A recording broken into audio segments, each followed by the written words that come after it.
Hey everyone, welcome back to the channel. In today's video, we are going to be covering the latest OpenAI updates and everything that you need to know right now.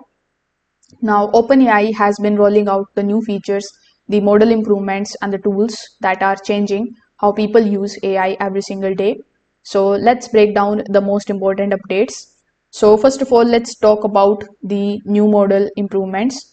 So, ChatGPT has launched the GPT 5.4 Thinking. So, OpenAI continues improving its latest models with the better reasoning, fast responses, and stronger multimodal capabilities. This means the AI can now handle the texts, the images, the codes, and the complex tasks more efficiently than the earlier versions. Now, another major update is better multimodal interaction. OpenAI systems can now understand and work with the multiple types of inputs, such as text, images, sometimes audio. This allows user to upload the documents, screenshots, and the pictures and ask the AI to analyze them. The next thing is improved development tools. OpenAI has expanded the API capabilities so that developers can build more advanced applications.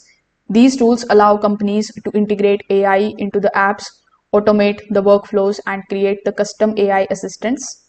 OpenAI has also been focusing on the faster and more efficient models. Recent updates aim to reduce the latency while improving the performance, which helps make AI tools more practical for everyday use like coding, writing, research, and business automations. So overall, the latest OpenAI updates focuses on the better performance, more multimodal capabilities, stronger developer tools, and safer AI systems. These improvements are pushing AI closer to becoming a daily productivity partner. So if this video helped you out, make sure that you like this video and subscribe to the channel. Thanks for watching.